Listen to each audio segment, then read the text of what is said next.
Good morning दोस्तों, UPSC times में आप सभी का स्वागत है। दोस्तों, पिछली जो हमारे वीडियो लेक्चर थे उसमें हमने सिंधु घाटी सभ्यता के बारे में बहुत कुछ पढ़ लिया है और अब हम सिंधु घाटी सभ्यता के बारे में अपनी लास्ट क्लास को फिनिश करने जा रहे हैं।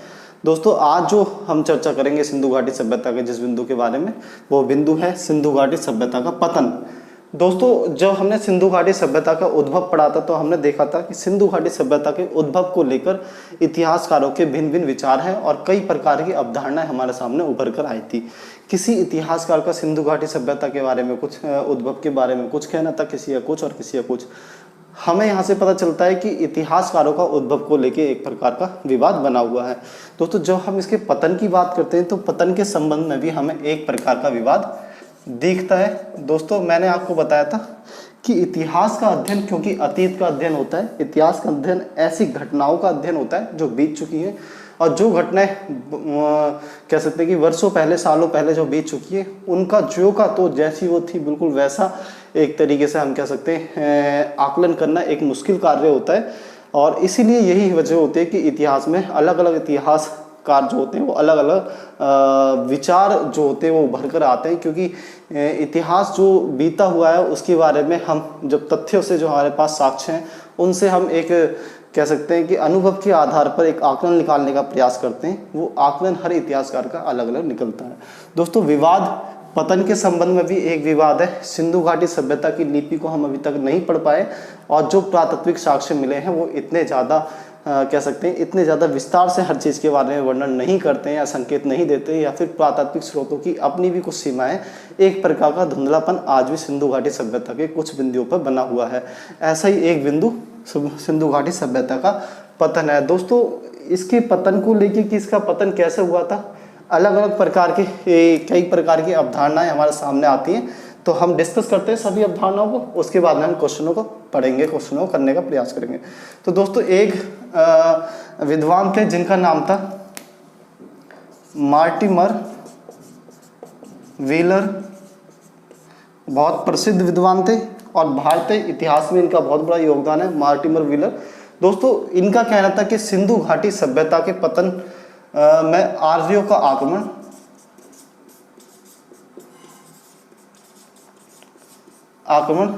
एक महत्वपूर्ण कारक था। दोस्तों, सिंधु घाटी सभ्यता के पतन में आर्यों का आक्रमण एक महत्वपूर्ण कारक था। ये आर्यों के आक्रमण को सिंधु घाटी सभ्यता के पतन का कारण मानते हैं। अगर हम साक्ष्य देखें तो दोस्तों, सबूतों के तौर पर, साक्ष्यों के तौर पे ये कहते हैं कि मोहनजोदड़ो से 26 मानव कंकाल प्राप्त हुए हैं, जिनके सर पर किसी धारदार हथियार से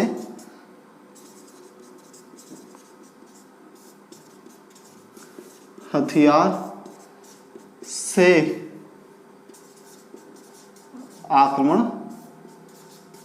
किया है। तो दोस्तों, ये पहली बात कहते हैं कि मोहनजोदड़ो से 26 नरकंकाल प्राप्त हुए जिनके सर पर किसी धारदार हथियार से आक्रमण किया है। मतलब बाहरी लोग आए थे, बाहरी लोगों ने यहाँ के सिंधु घाटी सभ्यता के लोगों के ऊपर आक्रमण कर दिया और इस वजह से यहाँ के लोगों को मार दिया और सिंधु घाटी सभ्यता का पतन हो गया।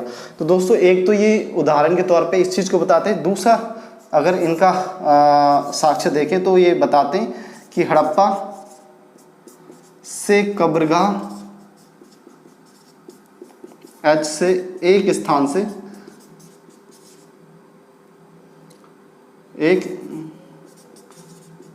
से बहुत सारे नरकंकाल प्राप्त हुए हैं। तो दोस्तों, हड़प्पा से कब्रगाह एच से ये बताते हैं कि एक ही स्थान से बहुत सारे हमें नरकंकाल प्राप्त हुए हैं। और अगर एक ही स्थान पर बहुत सारे नरकंकाल है, इसका मतलब है कि वहाँ पर आक्रमण हुआ था और बहुत सारे लोग वहाँ पर मार दिए गए थे। और दोस्तों, हड़प्पा से कब्रगाह एच से ये दो रीजन देते हैं और इसके तौर पे ये एक और चीज़ बताते हैं कि ये वेद का उदाहरण देते हैं, कह सकते हैं ऋग्वेद का दृष्टांत ऋग्वेद का एक दृष्टांत देते हैं जिसमें बताया गया है कि जिसके अंतर्गत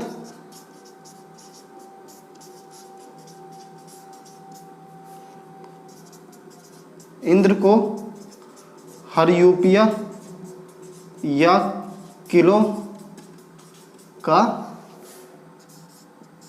भंजक माना गया है। जिसके अंदर इंद्र भगवान को हर यूपिया या किलो का भंजक माना गया है। दोस्तों ऋग्वेद का दृष्टांत देते हैं, ये ऋग्वेद की एक पंक्ति को उठाकर बताते हैं कि ऋग्वेद में ऐसा लिखा हुआ था कि इंद्र को ऋग्वेद में हर यूपिया या फिर किलो का भंजक कहा गया था। किलो का भंजक उसे ऋग्वेद में इंद्र को इसलिए कहा गया था क्योंकि इंद्र जो थे वो आर्यों के साथ यहाँ पर आए सिंधु घाटी सभ्यता में, और यहाँ पर आके उन्होंने सिंधु घाटी कहते हैं सिंधु घाटी सभ्यता के लोगों को तहस नहस करना शुरू कर दिया। तो दोस्तों ये तीन वो साक्ष्य के तौर पे मार्टिमर व्हीलर साक्ष्य के तौर पे बताते हैं ये तीन कारणों को, और आर्य आक्रमण की अवधारणा मार्टिमर व्हीलर के द्वारा प्रस्तुत की गई थी। लेकिन क्योंकि मैंने आपको बताया था कि सिंधु घाटी सभ्यता का जिस तरीके से स्थापना को लेके कुछ विवाद है, उस तरीके से इसके पतन को लेके भी कुछ विवाद है, लेकिन कुछ इतिहासकार इस थ्योरी को नकारते हैं और दूसरी थ्योरी को लागू करने की कोशिश करते हैं। तो दोस्तों इस थ्योरी की अपनी सीमा भी है, एक सीमा देख लेते हैं। क्या सीमा है? कार्बन डेटिंग पद्धति से यह प्रमाणित हो जाता है कि आर्यों का आगमन सिंधु के पतन के 300 से 400 वर्षों के बाद हुआ था। तो दोस्तों इनकी जो कह सकते हैं इनकी जो अवधारणा थी वो पूर्ण रूप से अब खंडित हो चुकी है, क्योंकि उस अवधारणा की एक सीमा निकल के आ चुकी है। वो सीमा ये थी कि कार्बन डेटिंग पद्धति, जिस पद्धति से हम किसी भी सभ्यता का या किसी वस्तु का कालक्रम निर्धारित कर सकते हैं, कालक्रम के बारे में जान सकते हैं कि आखिर वो वस्तु या वो सभ्यता कितनी पुरानी है, उसी सी पद्धति से ये ज्ञात होता है कि जो सिंधु घाटी सभ्यता थी वो आर्यों के आने से या आर्यों के आगमन से लगभग 300 से 4 साल पहले ही खत्म हो चुकी थी, उसका विघटन हो चुका था। तो दोस्तों जब उसका विघटन 300 से 400 साल पहले ही हो चुका था तो आर्य आकर किनसे मिले थे, आर्यों ने किन के ऊपर हमला करा था? ये बात गलत है कि आर्यों के आक्रमण के कारण सिंधु घाटी सभ्यता का विघटन हुआ था। तो दोस्तों एक ये थ्योरी है। आगे बढ़ते हैं।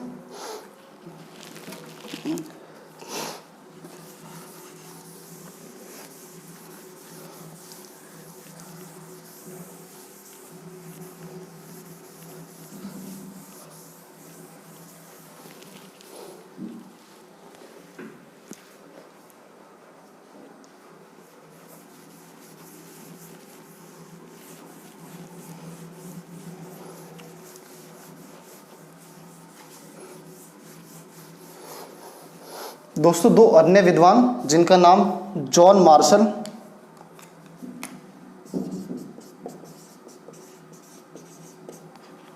और एच.आर. राव, जॉन मार्शल और एच.आर. राव दोस्तों ये दो अन्य विद्वान थे। इनके बारे में पढ़ते कि आखिरकार इन्होंने क्या अवधारणा दी है।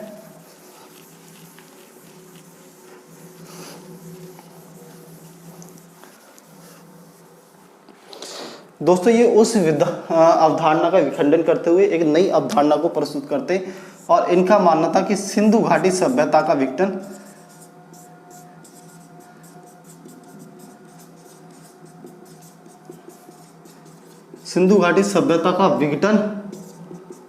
बाढ़ के कारण हुआ। सिंधु घाटी सभ्यता का विघटन बाढ़ के कारण हुआ। साक्ष्यों के तौर पर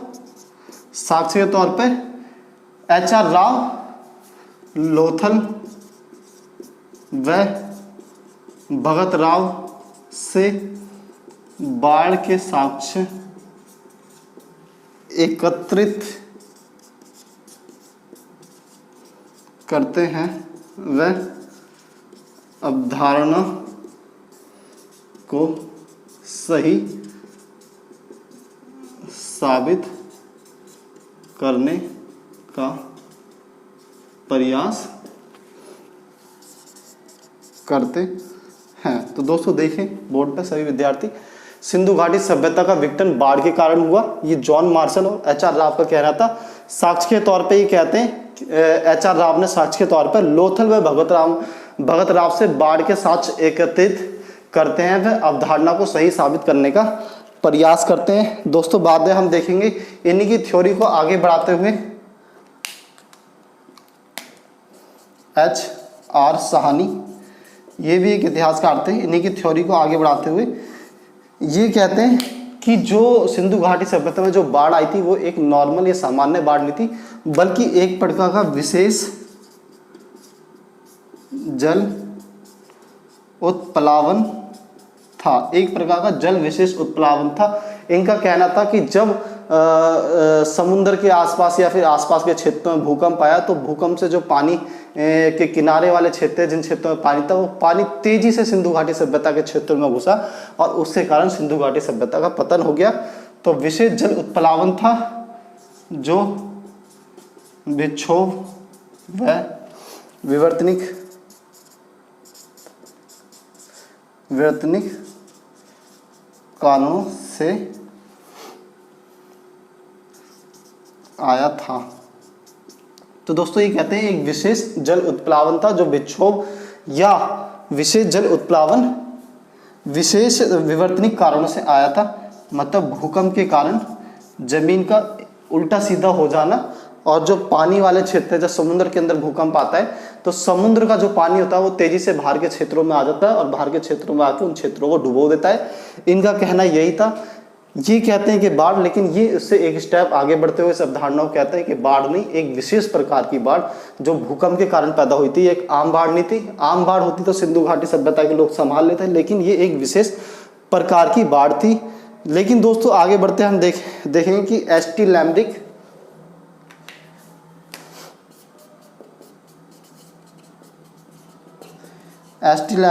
ये एक इतिहासकार रहेंगे जो कहेंगे कि बाढ़ की अधिकता के कारण नहीं, बल्कि पानी की कमी के कारण, इनका मानना होगा कि पानी की अधिकता के कारण नहीं, बल्कि पानी की कमी के कारण एजीएस का पतन हुआ। तो दोस्तों देखो आप, अवधारणा जो अब तक सिंधु घाटी सभ्यता के पतन के बारे में चल रही थी, जिसे 2-3 इतिहासकारों ने लगभग आगे बढ़ाया, यहाँ पे आकर एस.टी. लैम्ब्रिक साहब ने इसे बिल्कुल एक नया मोड़ दे दिया। उन्होंने कहा पानी की अधिकता के कारण नहीं, बल्कि पानी की कमी के कारण ऐसा हुआ था। और अगर ये इनका मानना था कि अगर जल उत्प्लावन होता है तो इनका ये मानना था दोस्तों, बल्कि पानी की कमी के कारण हुआ था। और इस अवधारणा को ये जो खंडित करते हैं एच.आर. साहनी और जॉन मार्शल की, ये कहते हैं जल का उत्प्लावन होता तो जल अपने निकास का रास्ता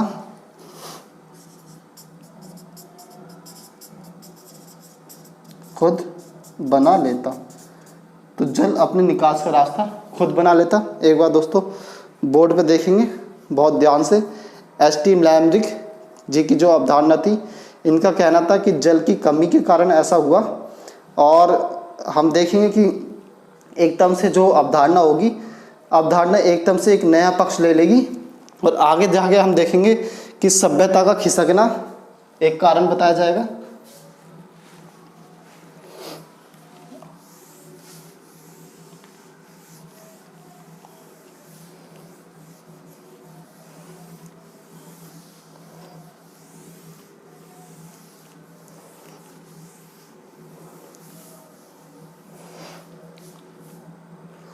दोस्तों कुछ इतिहासकारों को मानना होगा, हम इसके बारे में थोड़ा सा देख लेते हैं।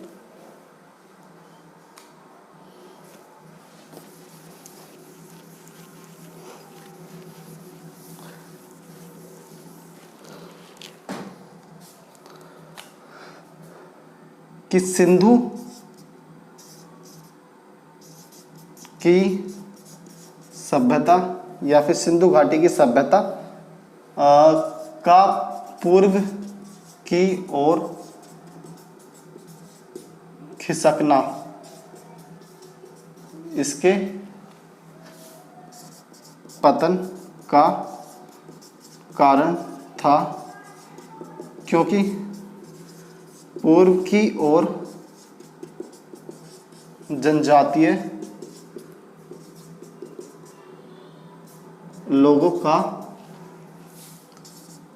वर्चस्व था तथा उन लोगों द्वारा सभ्यता को निगल लिया गया। तो दोस्तों एक नई अवधारणा निकल के आई कि सिंधु घाटी की सभ्यता का पूर्व की ओर खिसकना इसके पतन का कारण था, क्योंकि पूर्व की ओर जनजातीय लोगों का वर्चस्व था तथा उन लोगों के द्वारा सभ्यता को निकल लिया गया।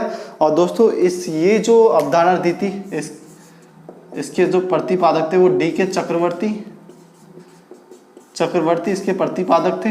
दोस्तों इनका मानना था कि सिंधु घाटी सभ्यता का विस्तार होता जा रहा था, और जब पूर्व की तरफ सिंधु घाटी सभ्यता का विस्तार होता चला गया तो पूर्व की तरफ वो उन लोगों से जुड़ गई जो जनजातीय अब भी आदिवासी के समान लोग थे, और वो उन लोगों से जुड़ने के बाद उन लोगों की जनसंख्या तेजी से फैली, या वो लोग तेजी से सिंधु घाटी सभ्यता की तरफ फैले, और एक नई कह सकते हैं कि नई दोबारा से संस्कृति का प्रसार सिंधु घाटी सभ्यता के अंतर्गत हो गया, जो आदिवासी संस्कृति थी। इसीलिए हम कहेंगे कि सिंधु घाटी सभ्यता अपनी पहचान खो बैठी, जो कार्य सिंधु घाटी सभ्यता जो विशेषता थी वो खत्म हो गई, और लगभग सिंधु घाटी सभ्यता को आदिवासी लोगों ने या फिर जनजातीय लोगों ने अपने अंदर समा लिया। डी के चक्रवर्ती जी की अवधारणा थी। दोस्तों एक और अवधारणा जो निकल के आई बाद में वो पर्यावरण असंतुलन की अवधारणा। दोस्तों पर्यावरण असंतुलन की अवधारणा, ये एक अवधारणा और उभर कर सामने आई, पर्यावरण असंतुलन की अवधारणा। इस अवधारणा में देखेंगे पर्यावरण असंतुलन की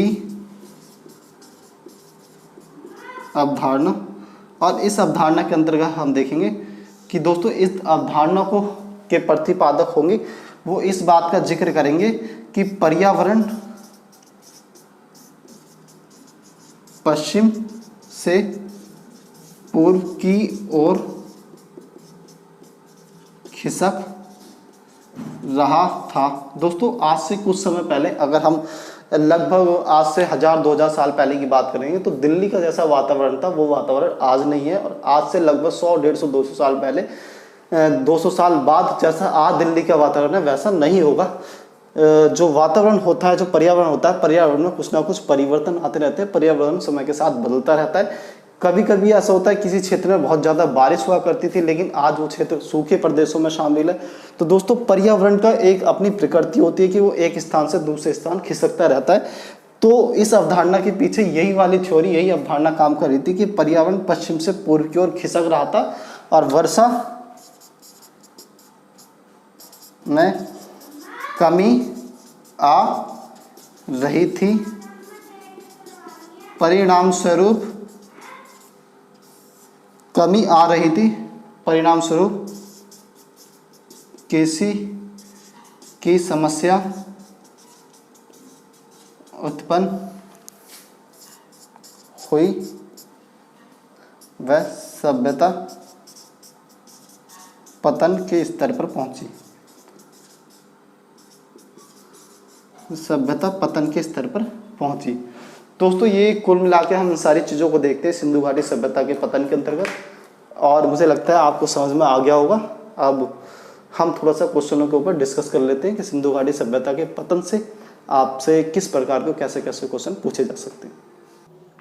तो दोस्तों देखते हैं अब तक यूपीएससी में या अन्य स्टेट पीसीएस में सिंधु घाटी सभ्यता से किस प्रकार के क्वेश्चनों को पूछा गया है, और हम 1-2 क्वेश्चनों को करने का ही प्रयास करेंगे।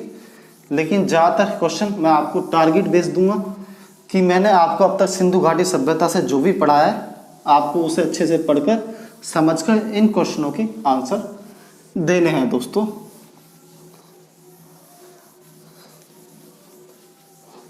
देखते दोस्तों क्वेश्चनों, अब तक कौन कौन से क्वेश्चन सिंधु घाटी सभ्यता से पूछे गए हैं। तो दोस्तों यूपीपीसीएस सबसे पहले देखते हैं। यूपीपीसीएस में पहला क्वेश्चन जो पूछा गया है, हड़प्पा सभ्यता की नगर योजना। हड़प्पा सभ्यता की नगर योजना यूपीपीसीएस में क्वेश्चन पूछा गया दोस्तों 2011 में। ये क्वेश्चन पूछा गया, आपको लिखना है हड़प्पा सभ्यता की नगर योजना पर टिप्पणी लिखनी है एक तरीके से। और आगे बढ़ते हुए हम देखेंगे झारखंड लोक सेवा आयोग। झारखंड से जो क्वेश्चन पूछा गया है, सिंधु सभ्यता के पतन पर प्रकाश डालिए। सिंधु सभ्यता के पतन पर प्रकाश डालिए। सिंधु घाटी की सभ्यता के पतन पर प्रकाश डालना है। दूसरा, क्या सिंधु घाटी सभ्यता का अंत आकस्मिक था? क्या सिंधु घाटी सभ्यता का अंत आकस्मिक था? मतलब एकदम तुरंत क्या सिंधु घाटी सभ्यता का अंत हो गया था, आपको बताना है। आगे बढ़ते हुए दोस्तों हम बीपीएससी पे जाते हैं, बिहार पीसीएस पे। तो इसमें पूछा गया हड़प्पा सभ्यता का भवन निर्माण।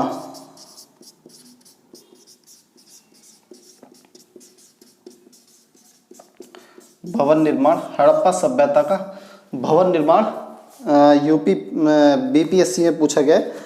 और 2009 और ये 2010 का क्वेश्चन है 2009 201 2010 का क्वेश्चन है। आगे बढ़ेंगे हम यूपीएससी की बात करते हैं। तो यूपीएससी में अब तक जो सिंधु घाटी सभ्यता से क्वेश्चन पूछे गए देखते हैं हम।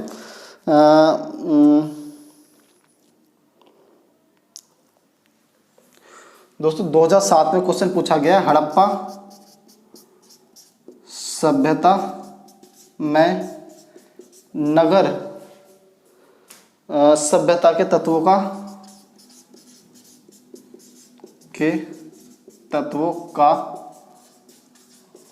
विश्लेषण करें। हड़प्पा सभ्यता में नगर सभ्यता के तत्वों का विश्लेषण करें। उसके पतन के लिए उत्तरदायी कारण क्या थे?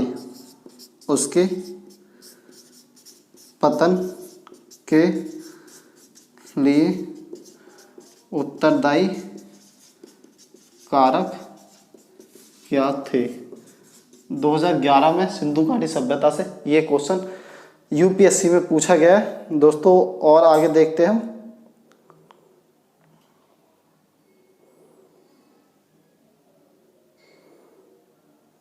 एक क्वेश्चन हड़प्पा 2008 में पूछा गया है यूपीपीएससी में कि हड़प्पा संस्कृति के धर्म में विशिष्ट तत्वों का निरूपण कीजिए। हड़प्पा संस्कृति के धर्म में विशिष्ट तत्वों का निरूपण कीजिए। निरूपण कीजिए।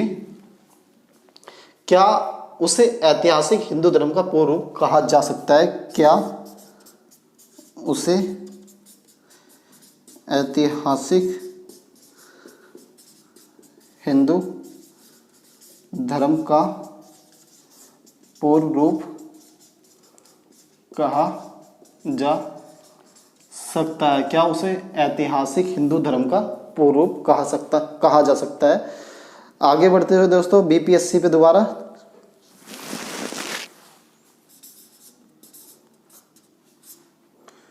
सिंधु घाटी सभ्यता की विशेषताओं का वर्णन कीजिए।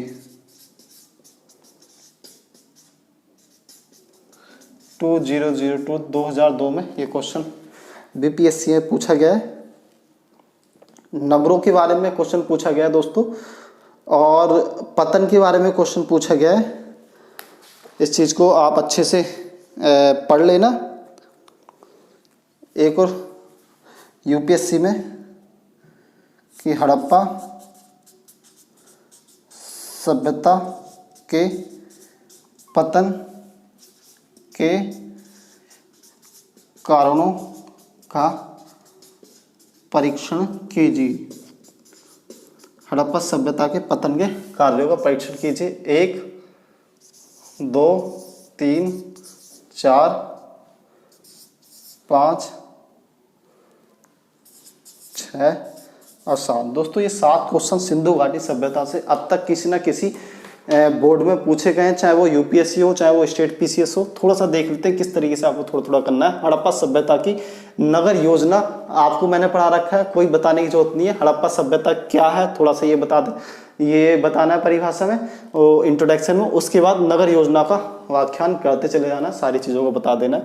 सिंधु सभ्यता के पतन पर प्रकाश डालिए। सिंधु घाटी सभ्यता के पतन पर प्रकाश डालना है तो सबसे पहले आपको ये बताना है कि पतन विवादास्पद रहा है। सिंधु घाटी सभ्यता का जो अध्ययन करते हैं, अध्ययन में हमें एक तरह का कह सकते हैं कि उलझाव दिखता है, क्योंकि जो हमारे पास सिंधु घाटी सभ्यता से संबंधित लिपि है वो अभी तक पढ़ी नहीं जा चुकी है, और जो पुरातात्विक साक्ष्य हैं वो बहुत ज़्यादा धुंधली अवस्था में, वो बिल्कुल क्लियर नहीं समझ में आते हमें। तो एक तरह से जिसके कारण सिंधु घाटी सभ्यता के पतन को लेकर भी एक प्रकार का विवाद आ खड़ा हुआ है। तो सारी थ्योरीज को बताना है, जो जो अवधारणा मैंने बताई है, लास्ट में छोटा सा निष्कर्ष दे देना है कि किसी भी पतन को सिंधु घाटी सभ्यता जैसी विस्तृत सभ्यता के पतन के लिए निर्णायक नहीं माना जा सकता। ऐसा कहा जाता है कि सभी अवधारणाओं का, सभी कारणों का अपना अपना एक भूमिका रही होगी सिंधु घाटी सभ्यता के पतन में। इतनी बड़ी सिंधु घाटी सभ्यता के पतन के लिए कोई एक कारण जिम्मेदार नहीं हो सकता, सभी कारण हल्के फुल्के जिम्मेदार रहे होंगे। दोस्तों बीपीएससी में हड़प्पा सभ्यता का भवन निर्माण, ठीक है भवन निर्माण बता देना, ज़्यादा कोई बताने वाली बात नहीं है। मैंने जो आपको बताया जो का तो वही लिखना है। हड़प्पा सभ्यता में नगर सभ्यता के तत्वों का विश्लेषण कीजिए। नगर सभ्यता के तत्वों का विश्लेषण कीजिए। हड़प्पा सभ्यता क्या थी सबसे पहले ये बताएंगे, फिर नगर तत्वों का विश्लेषण करेंगे कि भारतीय उपमहाद्वीप में पहली नगरीय सभ्यता का प्रतिनिधित्व हड़प्पा सभ्यता करती है।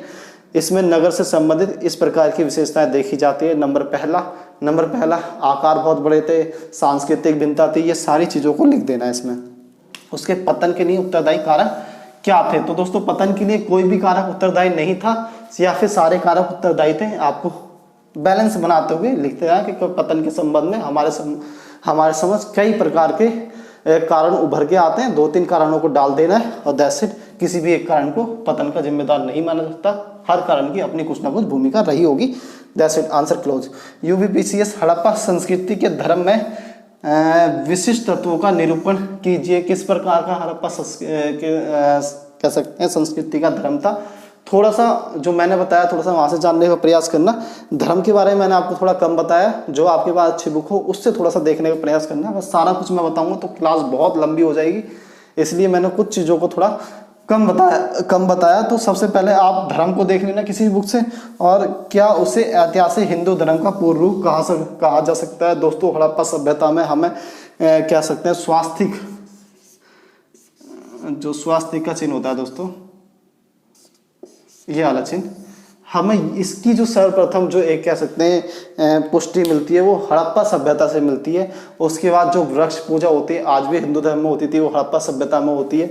उसके बाद जो हम देखते हैं कि हमें शिव जी की भी एक कहते हैं कि प्रमाण मिलता है कि शिव जी की एक मूर्ति मिलती है। वो मूर्ति पूर्ण रूप से शिव जी की थी या नहीं थी, जिसकी भी थी, लेकिन लगभग हमें कुछ चीज़ें ऐसी मिलती है जो सिंधु घाटी सभ्यता में आज हिंदू धर्म में वो चीज़ें अपना ली गई है।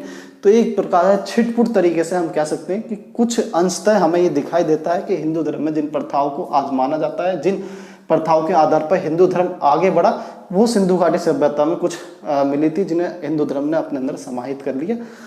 तो थोड़ा सा इसके बारे में लिख देना, ज़्यादा कुछ नहीं लिखना। और बीपीएससी में सिंधु घाटी सभ्यता की विशेषताओं का वर्णन कीजिए। कोई बड़ी बात नहीं है, सारी विशेषताएं बता दी, सारी जोगी तो उतार के आ जानी है। हड़प्पा सभ्यता के पतन के कारणों का परीक्षण कीजिए। हड़प्पा सभ्यता के पतन के कारणों का परीक्षण कीजिए। इंपॉर्टेंट क्वेश्चन है, विद्यार्थियों क्या स्टैंड लेना है, किधर की तरफ जाएगा वो।